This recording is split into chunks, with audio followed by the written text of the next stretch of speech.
Sometimes courage appears where you least expect it. In the harsh winds of the Dakota Territory, a lone widow named Margaret Fulton risked everything she had to harbor a wounded fugitive Sioux chief right under the watchful eyes of relentless soldiers. She was no gunslinger, no hardened outlaw, but a quiet woman seeking only peace.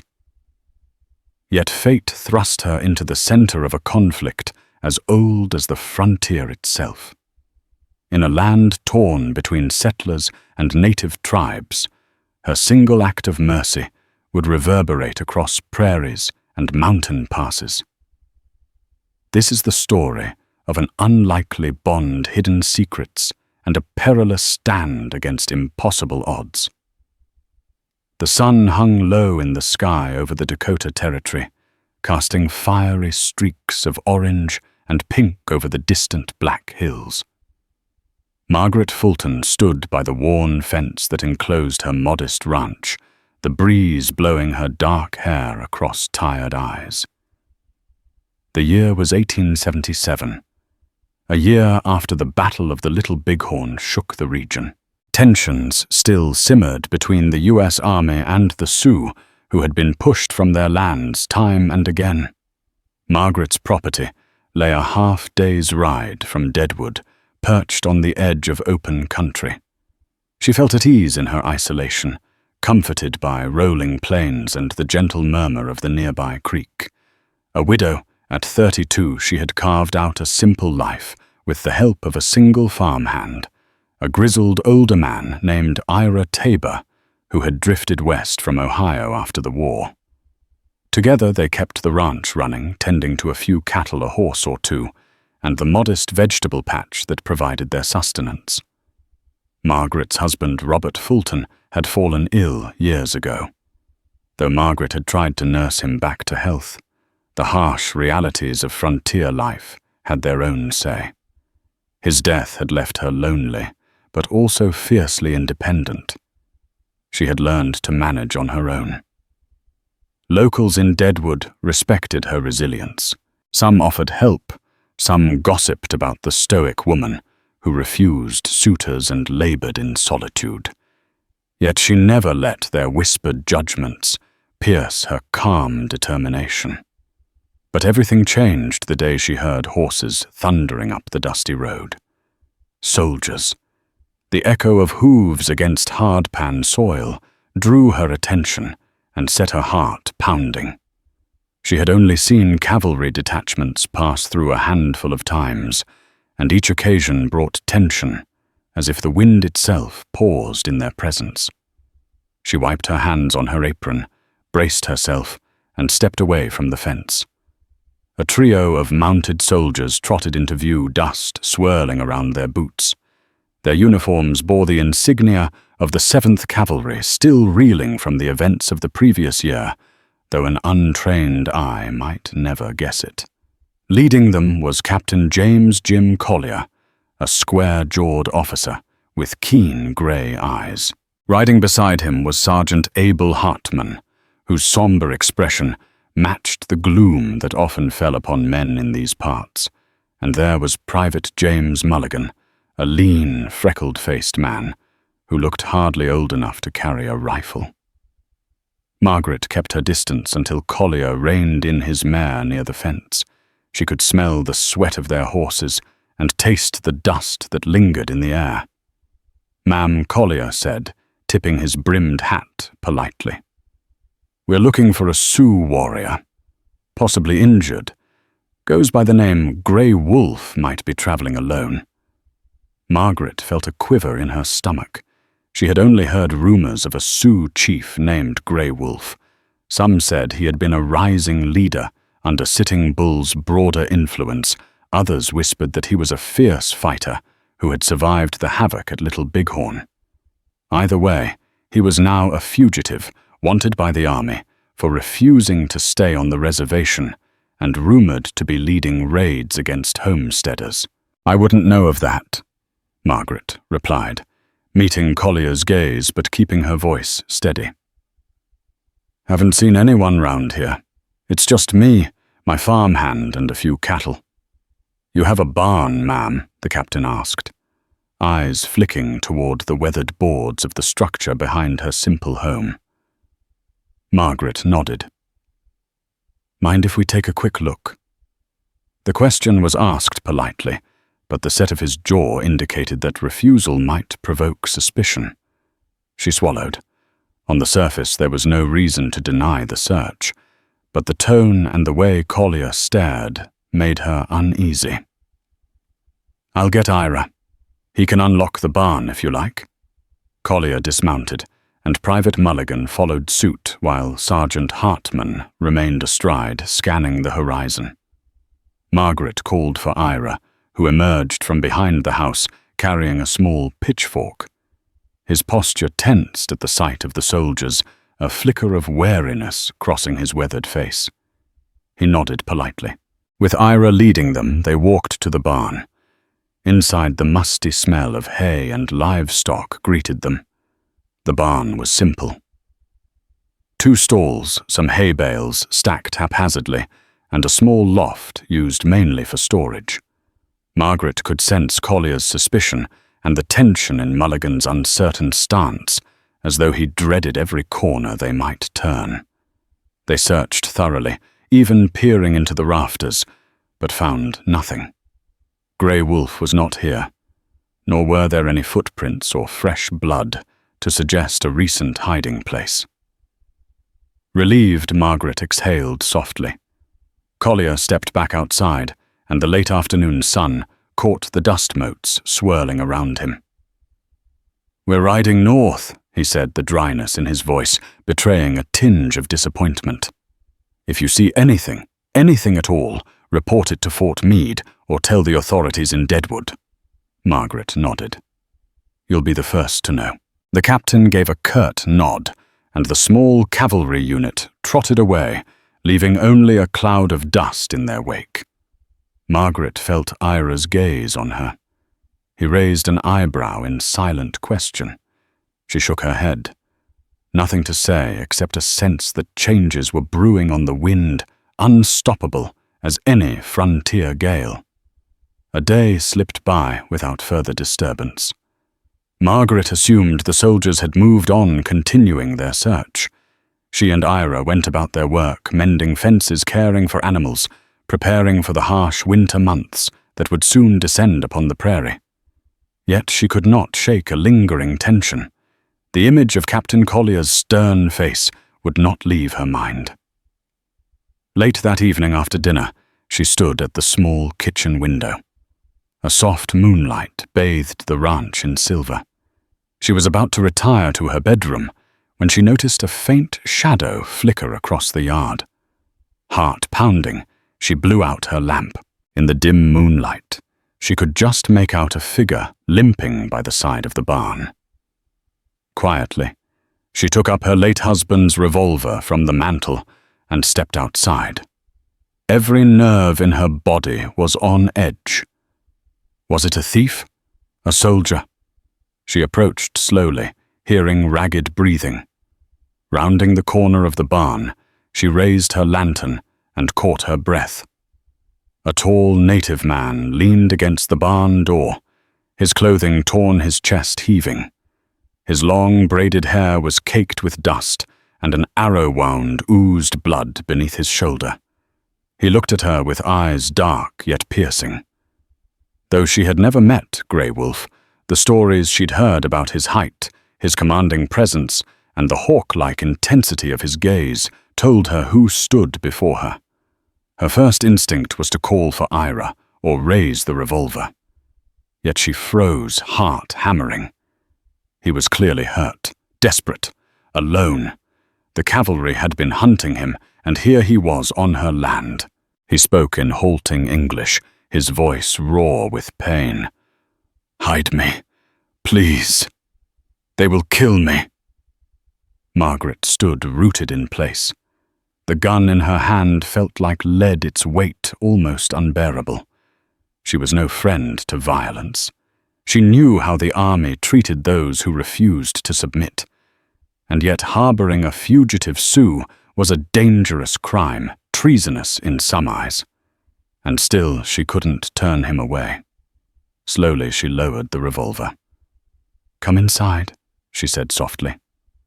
"I'll do what I can." He sagged in relief, managing only a weak nod. She led him into the barn, recalling the soldiers rummaging through it just the day before. She prayed they wouldn't return too soon.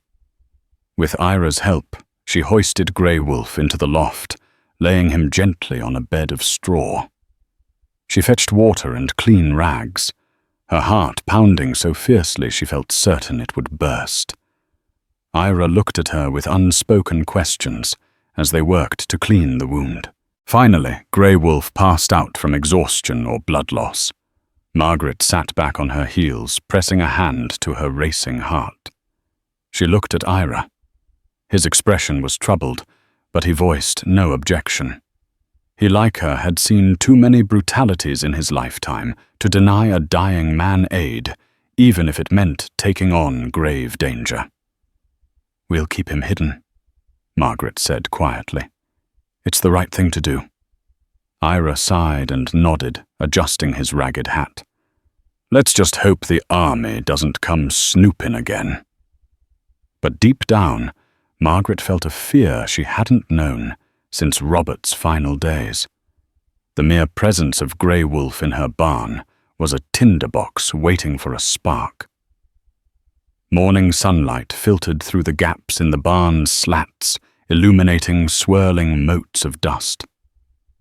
Greywolf stirred, his face contorted in pain. Margaret brought warm water to wash his wound.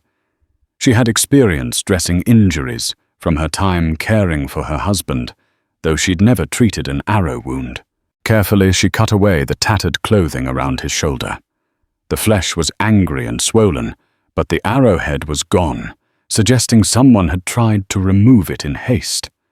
He inhaled sharply, trembling against the hay, but didn't cry out as she cleaned and bandaged the wound. Ira, standing watch at the entrance, glanced around anxiously. Outside the ranch was bathed in an ordinary quiet, but the tension in the air was anything but ordinary. "Greywolf," Margaret said, trying to enunciate clearly. "Can you speak more English?" He nodded slowly. "Enough." She cleared her throat, searching for words that would not offend. Why are you here?" "The army. They're looking for you." He fixed his intense gaze on her. "Army kill my people. We fight. Then they say we must go to reservation or be hunted. I not go." His English was broken, but his meaning was painfully clear. "I only want to live free. Soldiers chase, I run. Friends try to help, got me away. Then I come here." She pressed a cool cloth to his feverish forehead. "You could have hidden anywhere." "Why?" "My barn." A faint, ironic curve tugged at his cracked lips. "Saw light. Small ranch. Thought maybe woman alone would not shoot." Margaret laughed nervously, casting a glance at the revolver tucked into her apron. It was a close call. Greywolf grimaced, shifting his weight. "I am in your debt." Margaret studied the proud lines of his face, a face that seemed etched with sorrow and grim determination. It felt surreal to share this moment with a man the army labeled a criminal and savage. Yet her own instincts told her he was more than that, a desperate soul forced by circumstance to fight for his people's survival. "Rest now," she said softly. "We'll talk when you're stronger." In the coming days, Margaret and Ira saw to Greywolf's basic needs.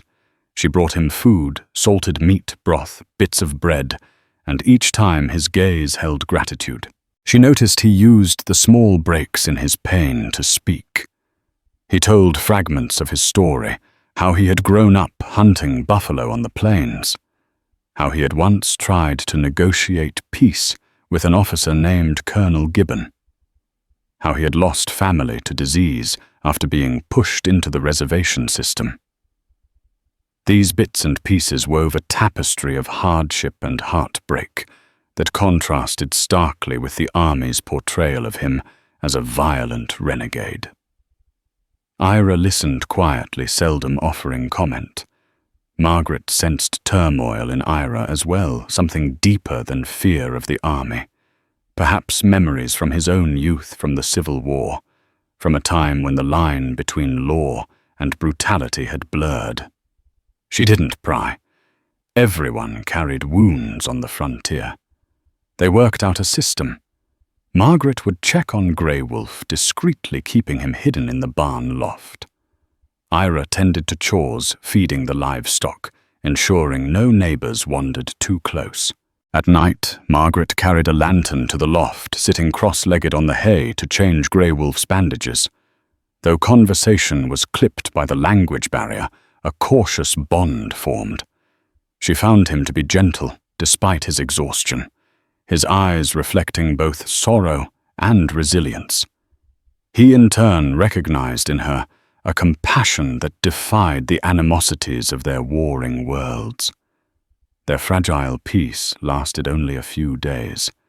Then, without warning, the thunder of hooves once again echoed down the road. This time, it was more than 3 soldiers, an entire troop approached in formation. Captain Collier led them, flanked by Sergeant Hartman, Private Mulligan, and at least a dozen more men.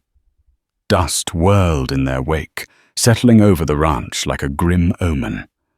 Margaret hurried from the house, hoping to intercept them before they got too close to the barn. Ira stood at the corner of the porch, gripping his hat in nervous hands. If the soldiers insisted on searching thoroughly, they would certainly discover Greywolf. Captain Collier dismounted.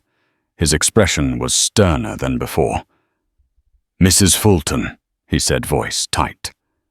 "We have reason to believe Greywolf is in this vicinity. My scouts found tracks leading this way. We are conducting a systematic search of every property in the area." Margaret's mouth went dry, but she tried to maintain composure. "I can't imagine how that would concern my ranch. I haven't seen anyone around." Collier studied her, perhaps noticing the tremor in her voice. "Sergeant," he barked, "take 4 men and sweep the perimeter. Check the barn thoroughly, the creek, anywhere a man might hide." Margaret's heart hammered so loudly she was sure Collier must hear it. She moved to follow the sergeant, but Collier held up a hand, halting her. "Stay here, Mrs. Fulton. We don't want you getting hurt if there's trouble." His tone held suspicion, but also a skewed sense of chivalry. The only thing that might save her was that Collier's men believed the barn was empty the last time they searched. But Greywolf was now hidden in the loft. If they looked carefully, they would find him.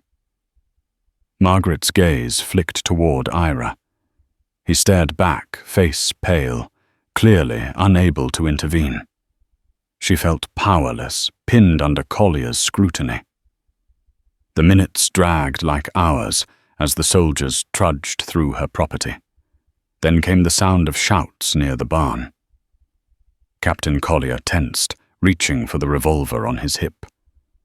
Margaret's heart seized. She prayed Greywolf had found a better hiding spot, or that the soldiers had overlooked him. Sweat trickled down her temple. A moment later, Sergeant Hartman reappeared, breathless. "Tracks in the dust near the barn door," he announced, "but they end abruptly. Could be from a coyote or a stray dog, but—" He paused, glancing at Margaret. "We're not sure, Captain. No sign of the fugitive inside, though." Relief washed over Margaret so fiercely she nearly staggered. Apparently Greywolf had hidden well, or perhaps he had wiped his tracks. Whatever the case, he remained undiscovered. Collier pressed his lips together, looking unconvinced. He strode toward the barn himself, leaving Margaret and Ira to follow only with their eyes. Minutes later, Collier returned, dusting off his gloves. His expression was grim. "All right," he relented. "We didn't find the renegade. If you see him, Mrs. Fulton, you'd best inform us. Aiding a fugitive is a federal offense." She nodded stiffly, afraid her voice might betray her if she spoke. Collier's gaze lingered a moment, as though he wanted to believe her, but saw cracks in her composure. Finally, he mounted his horse and signaled the troop to ride out. Margaret exhaled slowly. The cavalry departed, leaving her shaken but grateful. She hurried to the barn with Ira heart pounding. Inside the loft, they found Greywolf pressed flat under a pile of old canvas sacks, chest heaving with near-silent desperation. Their eyes met. He silently mouthed his thanks. She sank to her knees and whispered, "We can't keep this up forever. We need a plan." News traveled fast in frontier towns, and deadlier than any bullet were the rumors that snaked through Deadwood's dusty streets. Days after the cavalry's second visit, Margaret ventured into town to buy supplies. Ira stayed behind to watch over Greywolf. As she walked the wooden sidewalks, she felt stares prickling her back. Men tipped their hats in greeting, but their eyes were full of unspoken questions.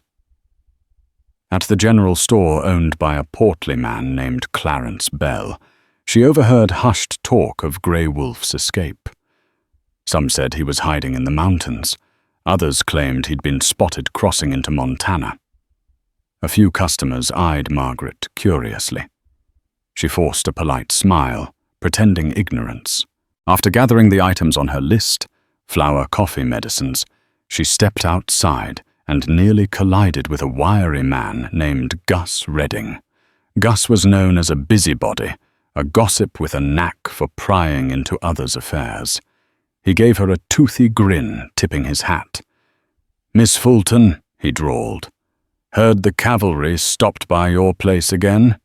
We sure got trouble with them Sioux renegades, don't we?" She didn't like the way he stood too close or the sly tone he used. "They did a routine check," she said. Carefully. "Nothing more?" "Uh-huh. Well, folks are saying Greywolf might be wounded and on the run. Hate to think of him turning up on a respectable widow's doorstep." "Yeah." She felt her cheeks burn. "I wouldn't know about that." He nodded, but his eyes narrowed with suspicion. "Tell you what," he said, lowering his voice. "If you see anything unusual out there, anything at all, don't be shy about letting folks know. There's a reward for information leading to his capture." That made Margaret's stomach churn. A bounty set on Greywolf's head. She brushed past Gus with a curt goodbye and rode home. Once there, she wasted no time in telling Ira about the rising gossip. He scowled. "Reckon we got ourselves a real problem. Could be some folks want that reward bad enough to spy on us." Margaret nodded, glancing toward the barn. "We have to be careful." As if on cue, they heard a creak. Greywolf emerged from the barn's rear entrance, moving slowly on his recovering leg. "I must leave soon," he said softly. "If I stay, you endanger yourself." Margaret approached him. "Where will you go?" His jaw tightened. "To find my people. They are scattered, some in the hills, some forced back to the reservation. But I'll find them." Ira folded his arms. "The cavalry's out there searching day and night. If they catch you riding the open plains, you won't stand a chance." "I know how to move unseen," Greywolf said. "But I need a horse." "Supplies." Margaret exchanged a glance with Ira. The risk of giving him a horse was immense. If discovered, it would be undeniable proof they aided him. But her conscience weighed heavier. She owed him more than a bed of straw and a bandage. Her sense of decency demanded she give him a fighting chance. "I'll get you what you need," she said. "We'll do it under cover of night." They waited 2 more days to ensure the cavalry had moved further afield. In that time, Greywolf's leg improved, though he still walked with a slight limp. Margaret prepared a small satchel with hardtack dried meat and a water skin. Ira selected the sturdiest horse they had, an old bay gelding named Booker. Not particularly fast, but strong and steady. When night fell, stars blanketed the sky in an endless expanse. They led the horse from the barn, hooves muffled in the dirt. Greywolf, wearing a weathered coat Margaret had found among Ira's belongings, mounted Booker, gingerly grimacing as his leg protested. He gazed down at Margaret and Ira with sincere gratitude. "You risked much. I will not forget." Margaret reached up to place a gentle hand on the horse's flank. "I only hope you reach your people in safety. If the soldiers come around again, we'll do our best to mislead them." Greywolf lifted his chin in that solemn, dignified way. "My tribe owes you a debt. One day, we will repay you." With that, he pressed his heels to Booker's sides and rode off into the darkness, disappearing into the rolling plains. Margaret stood there for a moment, haunted by the image. Ira placed a reassuring hand on her shoulder. "Let's hope we've done the right thing." She nodded, a subtle ache in her chest. In her mind's eye, she saw a new future, a future in which the army might brand her a traitor. But it was too late for regrets. She had opened her heart and her home to Greywolf, and she would carry that choice, for better or worse. Days turned into a week, then nearly 2. Margaret rose at dawn each morning, half dreading the sight of cavalry on the horizon. Yet they did not come. She and Ira continued their routine, feeding livestock, repairing the roof, preparing for winter's chill. She tried to banish thoughts of Greywolf from her mind. Would he evade capture? Had he found his tribe or collapsed along the way? One chilly morning, an unexpected visitor arrived, Private James Mulligan. He rode alone, wearing a plain blue cavalry jacket, an apologetic look on his face. Margaret tensed at the sight of the army horse.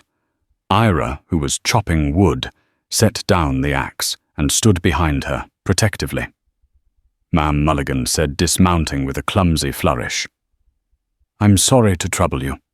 She forced a polite smile. "What can I do for you, Private?" He cleared his throat, looking nervously from Margaret to Ira. "Captain Collier sent me ahead to check in. We're moving north again, but word is Greywolf might be circling back toward these parts. The captain wants me to make sure folks are safe. See if anyone's spotted anything." The subtle glint in Mulligan's eyes suggested more than idle curiosity. Margaret had a hunch he might suspect her, though he didn't radiate the same stern authority as his captain. His freckles stood out on a face that seemed too young to have experienced war and violence.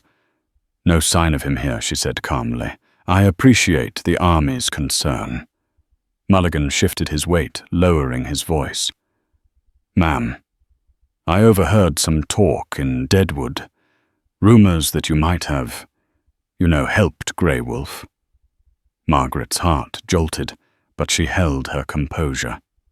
"Whoever said that is mistaken." He nodded quickly. "I believe you. I do. It's just, if you did see him and he's gone now, maybe it's best to say so before others twist the story." She regarded Mulligan, unsure whether to trust his concern. Was he offering her a chance to confess in exchange for leniency, or was he sincerely worried for her? Ira's hand tightened on the axe handle, ready to intervene if needed. Private Margaret said gently, "I've been truthful. I haven't had any trouble here." He inhaled deeply, exhaling in resignation. "All right, ma'am. I'll report that you've seen nothing unusual." Relief swept over her. At least Mulligan had given her a small warning, a chance to protect herself. She watched as the young private mounted up and rode away, uncertain whether she had gained an ally or if her danger had only increased. Another week passed. Margaret noticed more riders passing along the nearby road, some wearing cavalry blue, others plain frontier garb. Rumors grew that outlaws and bounty hunters were drifting into the region, hoping to claim the reward on Greywolf's head. Then one evening, as the setting sun drenched the land in crimson, a figure appeared at the ranch gate. It was Gus Redding without a friendly smile this time.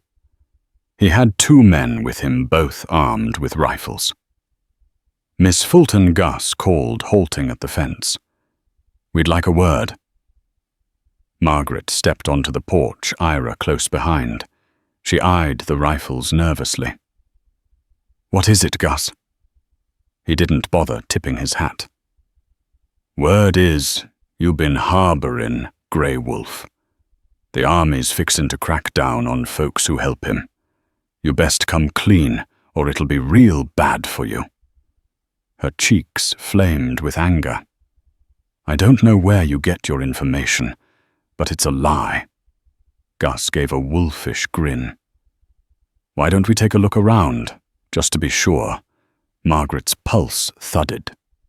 "You have no right." He and his men advanced anyway, swinging open the gate. Ira stepped in front of Margaret, chest puffed out. "You heard the lady. You got no business here." One of the armed men spat in the dirt. "We got as much business as we want. This is territory, not state land. If you're hiding an Indian, you're breaking the law, and we aim to collect that reward." Margaret felt her stomach clench. Though they wouldn't find Greywolf, he was gone. They could easily discover evidence he'd been there, leftover footprints, an arrow shaft, maybe a piece of torn clothing. Any sign might spark violence or lead them to drag her to the authorities. Gus sneered. "Step aside, Ira, or we'll make you." Before the standoff could spiral further, a shout came from behind them. They all turned to see Private Mulligan riding up at a gallop, followed by 2 more cavalry troopers. Mulligan's expression was stern and set.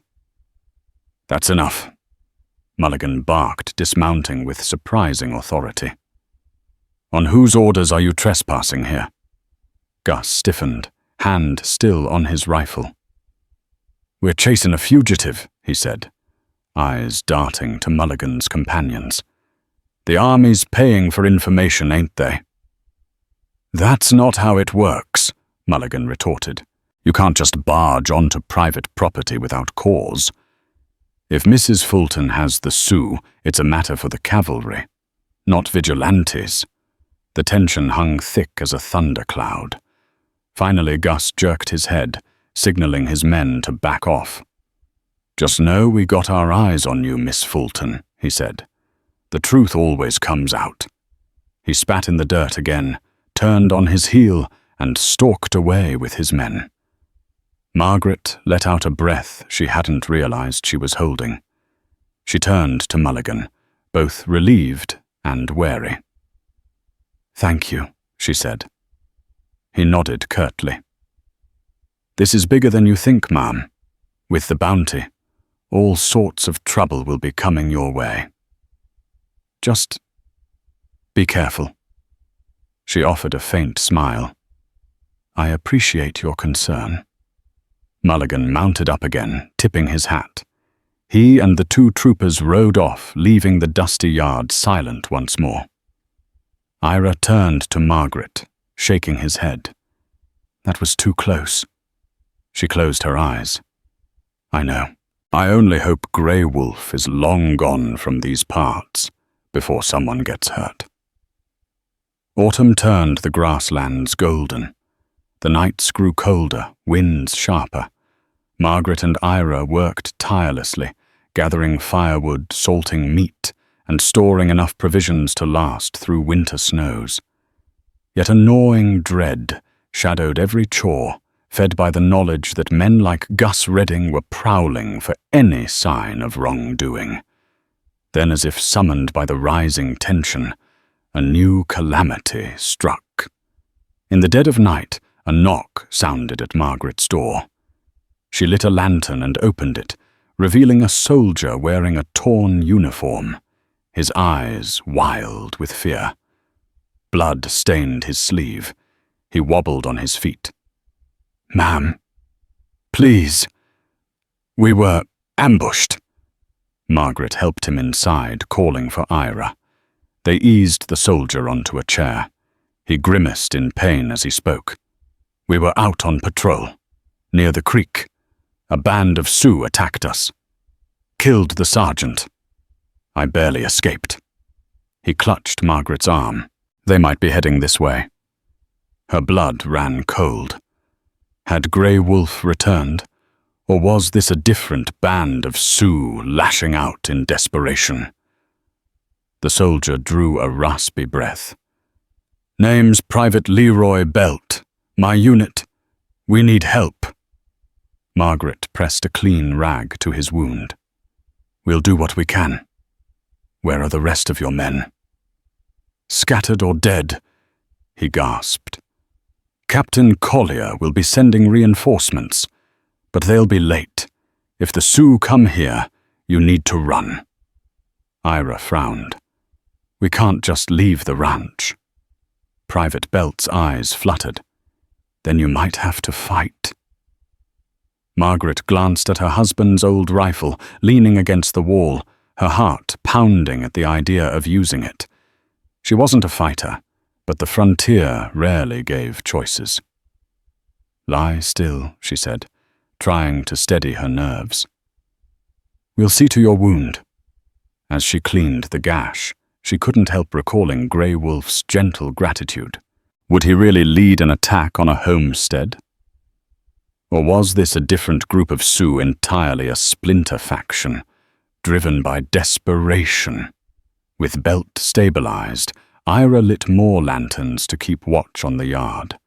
The night stretched long and sleepless. Every rustle of wind seemed an omen. Dawn came at last, painting the horizon in pale lavender. No attackers appeared, but the soldier's wound festered. They had to get him to better medical care. When Belt was strong enough to sit upright, Margaret helped him onto a horse. Ira would accompany him to Fort Meade, a day's ride away. Margaret insisted they hurry, so she would not be alone for too long. "Lock up," Ira told her before mounting. "Keep that rifle near." She forced a brave nod. "I'll do that." She watched them ride off, the private leaning precariously in the saddle. For the first time in weeks, she was utterly alone. Thoughts swirled of the cavalry, of Sioux attacks of Greywolf, possibly caught in the crossfire. The land was a tinderbox of fear and violence. How many innocents, white settlers and natives alike, would be consumed by the flames? Margaret spent the day anxiously patrolling her property, rifle in hand. By twilight, she was worn thin from worry. The horizon remained empty, the ranch quiet. Relieved, she retreated inside, lighting a single lantern. She was stirring stew over the hearth when she heard footsteps on the porch. Her heart jolted. She raised the rifle before cracking the door open an inch. Standing there, cloaked in the last rays of sunset, was Greywolf. She gasped, almost dropping the rifle. He was alone, unarmed, and looked exhausted. His eyes spoke of desperation and urgency. Without a word, she ushered him inside, bolting the door behind him. "You came back," she whispered. He nodded, sinking into a chair. "Saw soldiers, some dead. fighting in these lands again?" Margaret set the rifle aside, quickly gathering some water. "Are you hurt?" He shook his head. "I am not part of the group that attacked, but the army will blame all Sioux. My people, what's left of them, are hidden in the hills." He paused, dark eyes, full of pain. "Some among my tribe want war. They say the treaties are broken. The white soldiers keep pushing us. Others want peace to wait for Sitting Bull's guidance. But desperation leads to bloodshed." Margaret pressed her hands to her temples, feeling the weight of the conflict. "Your presence here is dangerous. The army thinks you're a fugitive, and men like Gus Redding are hunting you for the reward." Greywolf's lips pressed into a thin line. "I came because of you. My scouts told me a group of Sioux raiders might hit nearby homesteads. I wanted to warn you." Her heart thudded. He had risked his life to warn her repay a debt he believed he owed. "I don't know if we can hold them off. Ira's at Fort Meade. I'm alone." Greywolf placed a hand on hers, a gesture of empathy. "I will do what I can. I owe you my life." A shiver coursed through Margaret. She felt a mix of gratitude and fear. "We should leave," she said, thinking of the soldier's warning. "If there's an attack, we'll be caught in the middle." But Greywolf shook his head. "If we run your home, we'll be taken or burned. This is your land. You must stand." Margaret swallowed hard, trying to channel the same courage that led her to hide Greywolf in the first place. "Then we stand." That night the wind howled around the small ranch house, rattling the shutters. Greywolf and Margaret prepared as best they could. She gathered ammunition for Robert's old rifle, while Greywolf scouted the perimeter, studying the land's natural cover. He set up vantage points near the barn and the porch. Midnight approached the moon shrouded by clouds. Lightning flickered on the horizon, a storm rolling in. They heard distant whoops, wild cries that raised the hairs on Margaret's neck. The raiders were coming. Greywolf joined her behind a hastily constructed barricade of crates and furniture near the front door. Soon, shapes materialized in the darkness. 4 or 5 Sioux warriors on horseback, yipping war cries. They circled the yard. One fired an arrow that thumped into the porch rail.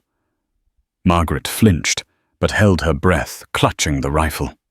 She had never aimed it at another human being. Greywolf called out in Dakota, his voice booming in the night.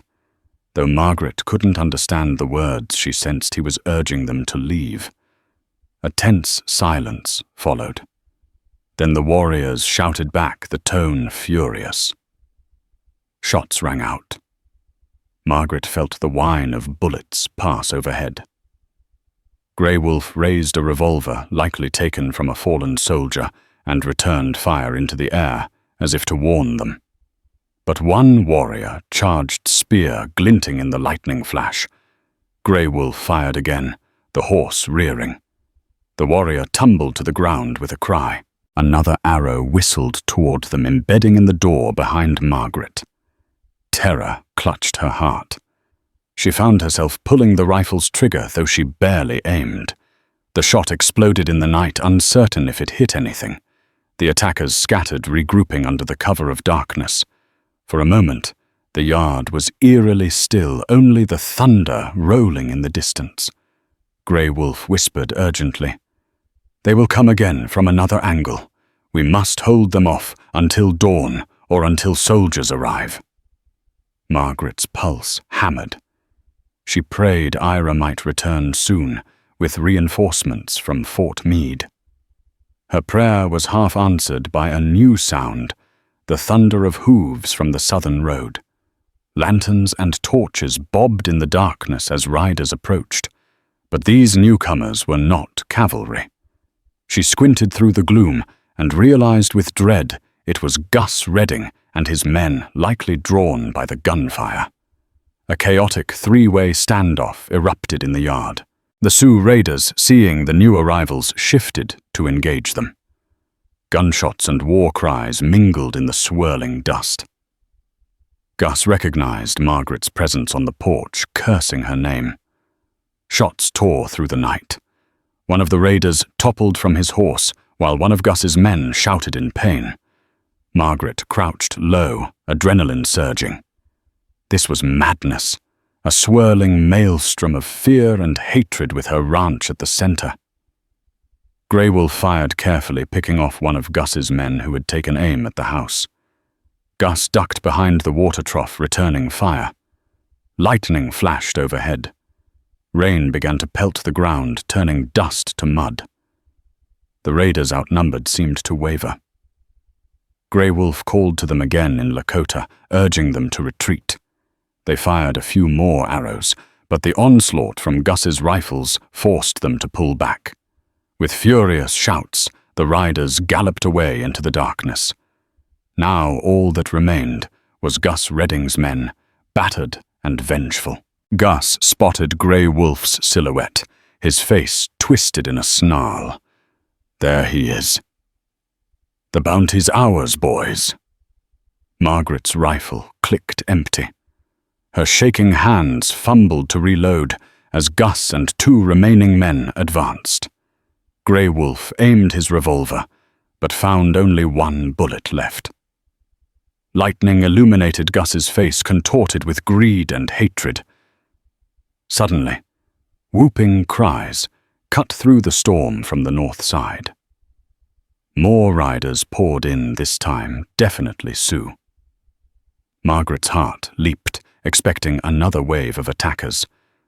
But as the lightning flashed, she recognized the figure in front, an elder in flowing robes, and behind him a group of mounted braves. Chief White Bear, a leader allied to Greywolf's band. They must have come to help. Gus and his men found themselves caught between the house and the new arrivals. One turned to flee, only to be halted by an arrow slicing past his ear. Chief White Bear barked orders. The braves advanced, but not with open war cries. Instead, they encircled Gus's group, blocking escape. In the sudden stasis, Greywolf stepped forward. Rain streamed down his face. With a fervent voice, he spoke to the elder in Dakota, pointing to Margaret, then the men at her gate. The elder nodded gravely. Gus's men, cornered and soaked by the deluge, trembled with fear. Gus himself clutched his rifle, face pale. We just want the bounty, he stammered, as if the tribe might care about money. Chief White Bear leveled a piercing gaze, then spoke to Greywolf, who translated haltingly to Margaret. He says these men attacked your house, threatened you. She nodded, voice unsteady. They were after the reward on Greywolf's head. The elder raised a hand, and a brave snatched Gus's rifle away, rendering him defenseless. For a moment it seemed they might kill Gus and his men, but the elder paused. Greywolf looked at Margaret, his expression imploring. She swallowed her fear. Let them go. Enough blood has been shed. Greywolf conveyed her words. The elder studied her a moment, then gave a curt nod. Gus and his men were forced to back away under watchful eyes, stumbling into the storm. They disappeared into the darkness, battered and humiliated, but alive. Margaret exhaled shakily, exhaustion crashing over her. The yard was strewn with bodies of fallen raiders, Gus's wounded and spooked horses. Through the sheets of rain, she saw silhouettes of Greywolf's people, their eyes turned toward her with respect. She had shown mercy at a time when vengeance might have been easier. A faint stirring in her chest told her that a bond had been forged here in blood and rain. At dawn, the storm abated, leaving a sodden landscape. Chief White Bear's band set up temporary camp near the ranch. Greywolf explained that they had been tracking the renegade Sioux raiders, hoping to stop further bloodshed. When they learned Greywolf was here, they rode swiftly. Some had scouted the perimeter and seen Gus's men closing in. Margaret brewed coffee in her kitchen, offering cups to the elder Greywolf, and a few braves who entered the house respectfully, leaving their weapons by the door. The language barrier was significant, but Greywolf bridged the gap. Chief White Bear expressed deep gratitude for Margaret's aid to Greywolf weeks earlier. "We do not forget those who help our people," Greywolf translated. "We stand together. The elder says you are welcome among us, now and always." Margaret bowed her head. "Thank you." She offered what blankets and supplies she could spare. The tribe's presence brought a sense of peace. No longer was she isolated and vulnerable. By midday, Ira returned with a small detachment of soldiers led by Captain Collier himself. They arrived to find a camp of Sioux on Margaret's property.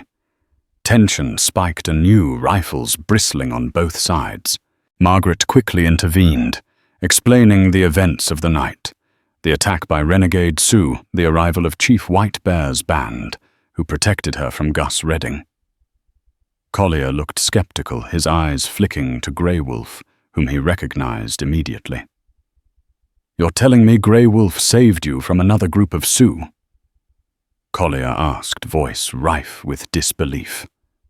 Margaret held her ground. "Yes, Captain. He protected me. They want peace. The real danger is men like Gus Redding, who came here with guns and bounty posters." Greywolf stood tall, unafraid of Collier's stern gaze. A hush fell over the yard as the braves and soldiers sized each other up. Finally, Collier sighed, gesturing for his men to lower their rifles. The situation was too complex, the exhaustion too deep for another fight. White Bear's band had done them a service, removing renegades and saving a settler. Some of Collier's men even recognized the truth in Margaret's words. Not all Sioux were the enemy. Collier cleared his throat. "Mrs. Fulton harboring a fugitive is a crime. But given the circumstances and your timely assistance, I'll see that no charges are filed." He shot Greywolf a narrowed look. "For now, I expect you, Greywolf, to keep the peace. If there are further attacks—" Greywolf held his head high. "We do not want more fighting, but we will not be pushed from our lands again." Collier said nothing, frustration warring with reluctant respect. The standoff ended with an uneasy truce. The soldiers withdrew, and Chief White Bear decided to lead his people back to the hills before more conflict arose. Greywolf, standing in the yard with Margaret, prepared to depart.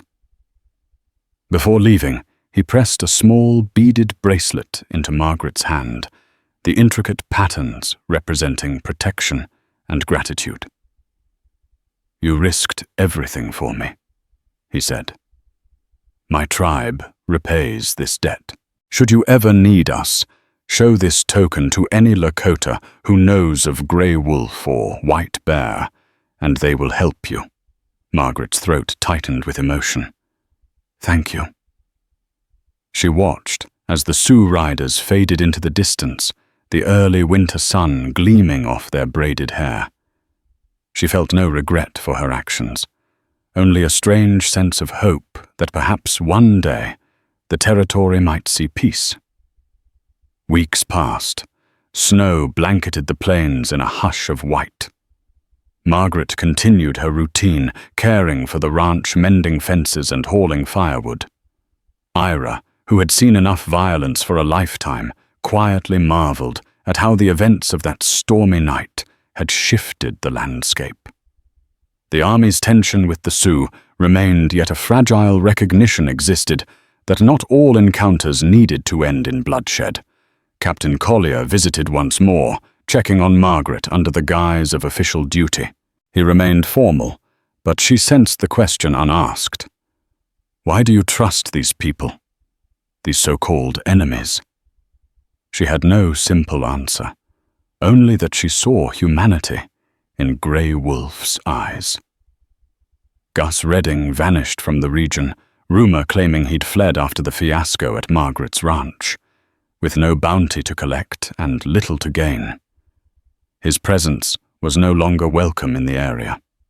At night, when the wind whipped across the snow, Margaret sometimes held the beaded bracelet in her hands and remembered Greywolf's promise.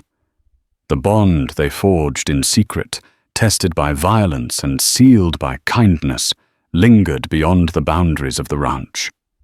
She thought of his tribe in the hills, struggling to survive a changing world, and hoped a gentler future awaited them. And so life carried on, shaped forever, by the day a fugitive Sioux chief knocked on her barn door, trembling in pain, yet unbroken. A day when a humble widow became a beacon of compassion, and an entire tribe returned to repay her bravery. Thank you for joining us on this unforgettable journey across the wild Dakota plains, where a brave widow risked her very life to shelter a fugitive Sioux chief, and in return found more than she ever dared hope. The storms that once threatened to tear everyone apart, instead, forged bonds of understanding and respect. Margaret Fulton's example reminds us that even in the fiercest conflicts, compassion can open doors to unexpected alliances. If this story moved you, if it taught you something about courage, about the power of doing what's right in the face of danger, please take a moment to like this video, share it with a friend, and subscribe to our channel. By doing so, you help keep these frontier stories alive and ensure that acts of quiet heroism like Margaret's continue to inspire us all. Thank you. And until next time, ride safe on your own frontier.